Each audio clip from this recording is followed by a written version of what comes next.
The night was quiet, deceptively so, as Bradley sat at the kitchen table, the dim glow of the laptop screen reflecting in his eyes. He was typing in the electric bill account number, mindlessly scrolling through the mundane routine of household payments, when something froze him mid-motion. The username field was already filled, pre-typed. His heart skipped a beat.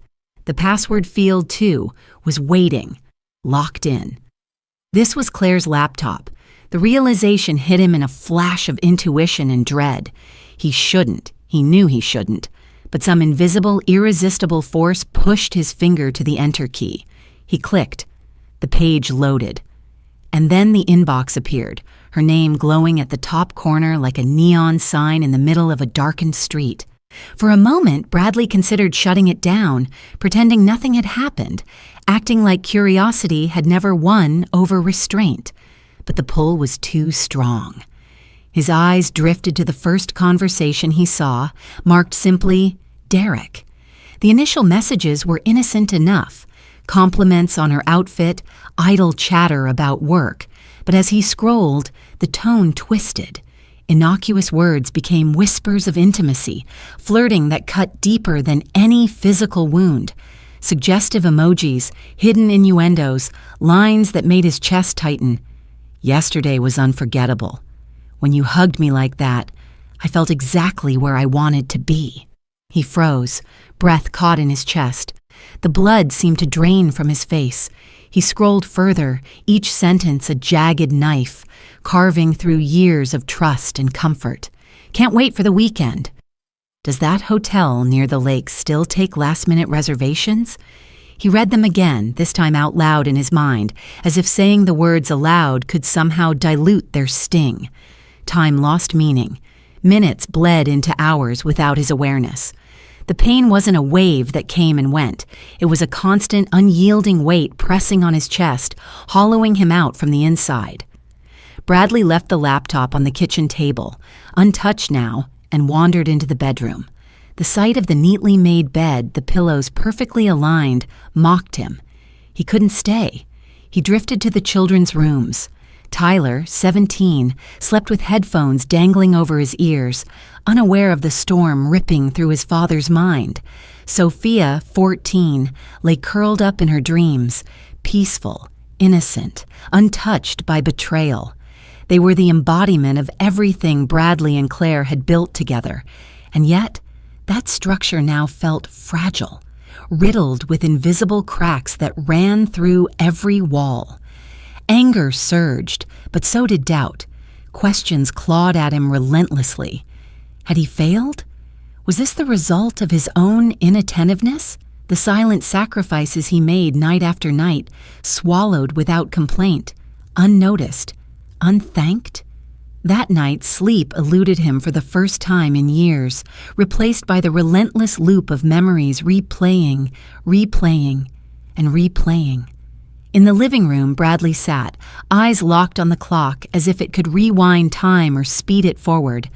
Birthdays, vacations, anniversaries, all moments he had believed were authentic, now seemed tainted, shadowed by imagined scenes he'd never want to see, yet could not stop conjuring. Every smile, every tender gesture, every whispered promise was now layered with duplicity. The following day, he performed the choreography of normalcy. He made breakfast, drove Sophia to school, picked up Tyler from football practice, and acted as though nothing had shifted. Yet, beneath the surface, the silence between him and Claire was a thick, unbroken fog. She moved through the house as though oblivious, or perhaps she was pretending to be. Bradley watched with meticulous attention.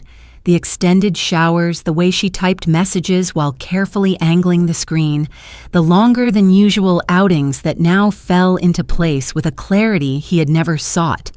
Every hidden act, every subtle deception now made sense, each a brushstroke in a painting of betrayal. That afternoon, he saw Claire dress with care he didn't recognize, perfume he had never smelled, flawless makeup, a dress he didn't know she owned, heels clicking across the hardwood floor. He asked casually, expecting a mundane reply. Her answer slipped off her lips with the effortless precision of deceit. "Big meeting with the board. Derek's presenting a new project and asked me to be there." The name fell lightly from her mouth, but in Bradley's mind it exploded like fireworks over a ruined city. Over the next week, Bradley's approach was methodical. He researched Derek, the man entwined in his wife's hidden life, discovering a younger, single, accomplished executive. Harvard graduate, magnetic, influential, all the traits that might make someone feel alive again. The allure of something that Bradley had unknowingly let slip away over time. And yet, he did not see himself as a victim. He knew he had offered stability, love, and unwavering commitment. What Claire had given back was deception. Nights became prisons of loneliness. He avoided social outings, friends, any pretense of distraction. He carried the secret like a loaded weight, aware that revealing it to the children could fracture them irreparably. Every day the burden grew heavier, every glance at Claire a reminder that he had become a stranger in his own home. Then, in a rare moment of clarity, he confronted what mattered most: the children. Tyler asked about their traditional summer fishing trip. For the first time in years, Bradley considered canceling, but looking into his son's hopeful eyes, he decided against it. Stability for them, he realized, was sacred, even if the foundation of their world was crumbling. Every gesture from Claire, every half-truth, every mask reinforced the chasm that had grown between them. Bradley was no longer the man who believed a conversation could mend everything. This betrayal was a fissure too deep for words alone. Wednesday evening arrived, heavy with anticipation. Claire returned home, tossing her heels by the door, her bag sliding onto the couch. Bradley sat at the kitchen table, hands around a glass of water, waiting. He would not provoke. He would not manipulate. He would demand only the truth. When she approached, phone in hand, he asked if she had eaten. She smiled, a thin veil of normalcy. But he asked the question that changed everything. "Do you love someone else?" Claire froze. Her smile faltered. The words he spoke next were not questions but declarations, a reckoning. Derek's name, the messages, the weekend plans, the photos, every hidden life laid bare on the table between them. Her mask crumbled instantly. The confession tumbled out, a narrative of fleeting glances, lunches, rides home, moments of feeling alive and desired when the marriage felt empty. Derek had made her feel seen, wanted, acknowledged. Bradley absorbed it all, not with anger yet, but with the cold precision of someone measuring the depth of the abyss. She begged, she apologized, she tried to thread her love for the family into the cracks of her indiscretion. But to Bradley, each word, even spoken with tenderness, was a blade. He closed his eyes, seeking to recall the last time he had believed her without reservation. By the next morning, a decision crystallized. Bradley packed a small suitcase, throwing in clothes with deliberate calm. Claire tried to stop him, to reason, to touch, to plead, but he withdrew. There was no place for reconciliation in that moment. He left with the night still wrapped around him, driving aimlessly until the gas tank whispered half empty. A roadside motel became his refuge, a temporary exile where silence allowed thought to align with purpose. The children, unaware of the fracture beneath the surface, continued their routines, guided by messages Bradley sent carefully, ensuring they felt secure. The absence was explained as travel, and their trust remained intact, untouched by the chaos that had overtaken their home. Weeks passed in a rhythm that felt both familiar and surreal. Life continued around Bradley with the quiet persistence of ordinary days, yet beneath the surface, every action, every glance, every measured breath was shaded by the knowledge of the storm he had set in motion. Tyler devoted himself to football with a focus that reminded Bradley of his own discipline in earlier years, while Sophia buried herself in books, losing herself in stories that transported her far from the undercurrents she sensed but could not yet articulate. Claire, meanwhile, existed in a world removed from the household she had fractured, staying with her sister in an attempt to start over, though each day carried the invisible weight of guilt and the recognition that the home she had betrayed remained under the stewardship of the man she had wronged. Bradley remained silent, composed, methodical, maintaining meals, schedules, and household order with the precision of someone who had no room for impulsive emotion, yet each morning began with a quiet review of newspapers, court filings, and business websites, tracing every movement of Derek Holloway's life as if he were navigating an invisible chessboard. Then, on a seemingly ordinary morning, the call came. Marcus Dean, Bradley's old comrade from the Army and now a trusted security consultant and private investigator, spoke with a seriousness that carried the weight of finality. Federal agents had executed a search warrant at Derek's office. Computers had been seized, contract files confiscated, and the machinery of justice had begun to grind with inexorable force. Derek had been suspended, explanations demanded, and the local press had begun to stir, whispering hints of scandal and wrongdoing. Bradley listened, silent, letting the news wash over him like water against stone. It was not victory he felt, nor triumph, but a cold satisfaction in knowing that the consequences Derek had ignored in his arrogance were now inevitable. Within 24 hours, confirmation arrived. Derek Holloway had been arrested, charged with tax evasion, accounting fraud, and deliberate concealment of assets, with bail denied and the potential for 15 years behind bars looming. To the public, Derek was simply a man brought down by his own mismanagement and corruption. To Bradley, he was the embodiment of betrayal and recklessness, the man who had attempted to destroy a family, now facing the weight of lawful consequence. Claire saw the news on her phone almost immediately and instinctively reached for Bradley, her messages growing increasingly urgent, her voice trembling as she called and sent messages, trying to reach a man whose silence was deliberate, whose refusal to respond was his statement. Bradley read each message, measured, controlled, and then deleted them one by one. He placed the phone aside, the same way he had been forced to set aside trust and belief in her, because words now meant nothing in the face of irrevocable actions. The days that followed were a study in quiet resilience. Bradley dined with his children, laughed at old jokes, shared memories, and allowed small, intimate moments to reconstruct a semblance of normalcy. Sophia ordered her favorite burger with exaggerated delight.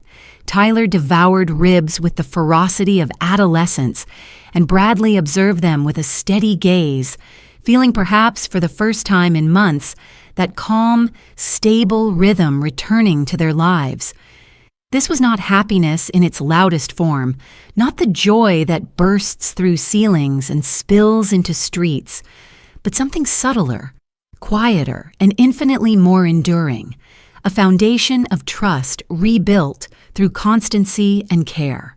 Bradley understood that the world outside their home could collapse with chaotic fervor, but within these walls he could maintain equilibrium, shield the children from the sharp edges of adult failings, and demonstrate through action rather than words the principles of integrity, dignity, and measured response.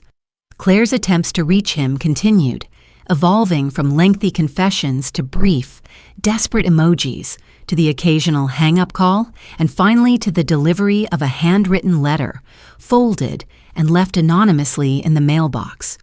Her words expressed remorse, longing, regret, and acknowledgement of the irrevocable mistakes she had made. She spoke of the children fondly, of memories she cherished, and of the daily weight of guilt she carried. Bradley read the letter twice, deliberately, absorbing the tone, the intention, and the sincerity, and then filed it away with old photo albums, a symbolic gesture that neither destroyed the past nor allowed it to dominate the present. He did not reply, understanding that at this juncture, any communication could reopen wounds, destabilize the carefully reconstructed balance, and shift the trajectory of recovery back toward chaos. In the weeks and months that followed, the household transformed in subtle yet profound ways. The old couch, a relic of shared years now layered with invisible tension, was donated. Walls were repainted with neutral tones, not to erase memories, but to create a canvas for new routines and rituals. Tyler, channeling adolescent energy into constructive outlets, established a workout area in the backyard, the rhythmic thud of weights and the measured discipline of exercise echoing through the home like a grounding heartbeat. Sophia, with the delicate care of youth, requested a reading nook by the window, sunlight cascading over pages as she lost herself in literature, cultivating a private sanctuary of knowledge, reflection, and escape. Bradley observed these changes not as an authoritarian orchestrator, but as a silent guardian of growth and restoration, understanding that healing was a process of liberation, of creating spaces unburdened by the shadows of betrayal. Even on the days when nostalgia pressed uninvited against the mind and memories of the past intruded like unannounced guests, there was dignity in the way he moved, acted, and responded. Bradley had not lost himself. He had refined the essence of who he was, anchoring his identity not in what had been taken or broken, but in what could still be nurtured, cultivated, and protected. One Sunday afternoon crystallized the depth of this transformation. Sophia approached him with a notebook clutched tightly to her chest. She had written an essay for school, a simple piece yet infused with clarity, insight, and emotion that pierced the calm surface Bradley maintained. She described her father as a man who had tumbled down an emotional mountain, yet, rather than screaming for help or succumbing to despair, had taken his hands and built a ladder back up, strong enough to support not just himself but those he loved most. She spoke of lessons learned without words, of courage demonstrated in quiet acts, of resilience modeled in gestures too subtle to quantify but too powerful to ignore. Bradley felt tears unbidden, unrestrained, and hugged her for long minutes, the embrace a melding of relief, pride, and shared understanding. Tyler, too, sought counsel and guidance, approaching his father to discuss the impending transition into adulthood, college, and independence. He expressed a desire not to mimic Bradley, but to embody his values, to respond to life's challenges with intelligence, patience, and integrity, rather than allowing pain or betrayal to dictate actions. Bradley listened with attentive quiet, his heart resonating with a profound recognition. The true legacy he would leave behind was neither material nor dependent on the failed partnership with Claire, but in the example set during the most harrowing moments of life, in the choice to respond to hurt with measured strength and unwavering dignity. Over time, the story of Claire and Derek became a shadow of memory, present only in its lessons, its warnings, its quiet influence on the framework of the life Bradley continued to build. Derek faced legal consequences befitting his actions, his arrogance and disregard replaced by accountability and loss, while Bradley forged forward with his children, guiding, teaching, and nurturing in ways that transcended the mere functionality of family. He did not see himself as a hero nor as a victim, but as a man who had loved deeply, endured profoundly, suffered silently, and chosen, in the aftermath, to rise without dragging others into bitterness or revenge. Each day became a testament to quiet strength, resilience, and the enduring power of principle. In the soft laughter of meals, the shared stories of the past, and the careful construction of new rituals, Bradley found what he had lost to betrayal: stability, purpose, and a home that belonged unequivocally to those he loved and would protect. And in this reconstructed life, amidst the ordinary yet sacred routines of fatherhood, Bradley discovered that what mattered most was not public vindication, not punitive triumph, but the unshakable knowledge that he had remained standing intact and guided by integrity, even when the world around him had crumbled. This quiet, unassailable peace became the ultimate measure of justice, the invisible reward for endurance, patience, and the deliberate choice to rise above the fractures of human failing, building a future rooted in love, resilience, and unwavering moral clarity.